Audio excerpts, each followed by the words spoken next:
السلام علیکم یا سیدی یا رسول اللہ وعلی آلک و اصحابک یا سیدی یا حبیب اللہ۔ تین پیسے کا وبال۔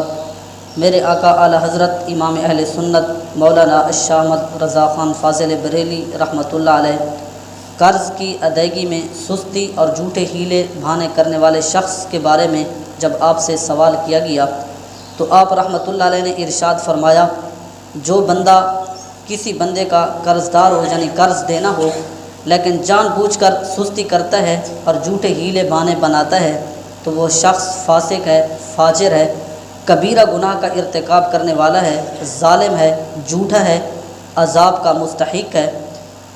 جب آپ نے یہ القاب اس بندے کے بارے میں کہے تو آپ نے فرمایا کہ اگر اس حالت میں وہ بندہ مر جاتا ہے اور قرض لوگوں کا اس نے دینا تھا وہ اس پر باقی ہے تو اس کی جو نیکیاں ہیں وہ ان قرض خواہوں کے مطالبے میں دی جائیں گی یہاں تک کہ اس کے پاس کوئی نیکی بھی نہیں رہے گی۔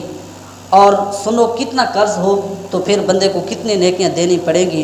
اعلیٰ حضرت فرماتے ہیں اگر اس نے کسی کے 3 پیسے دینے ہوں اور اس نے اس کو واپس نہیں دیے تو کل قیامت کے دن اللہ عز و جل اس کی 700 بانماز جماعتیں لے کر اس بندے کو دے گا جس کو اس نے قرض دینا تھا۔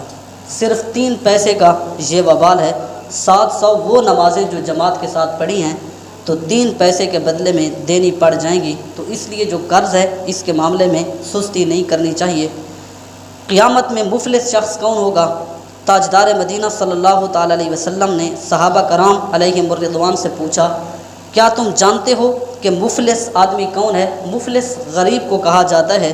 صحابہ کرام علیہم الرضوان نے عرض کی، یا رسول اللہ صلی اللہ علیہ وسلم، ہم میں سے مفلس وہ آدمی ہے جس کے پاس درہم نہ ہوں، دنانیر نہ ہوں، دنیا کا ساز و سامان نہ ہو تو اس کو مفلس ہم سمجھتے ہیں۔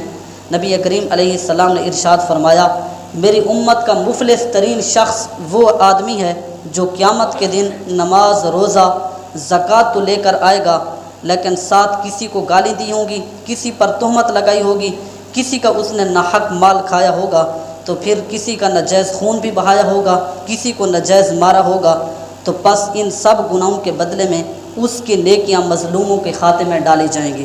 تو جس وقت اس کی نیکیاں ختم ہو جائیں گی اور مزید ابھی تک حقدار باقی ہوں گے تو پھر مظلوموں کے گناہ اللہ تبارک و تعالی لے کر ظالم بندے کے سر پر ڈال دے گا۔ تو حضور نے فرمایا اس ظالم شخص کو پھر اللہ تعالی جہنم کے اندر داخل کر دے گا۔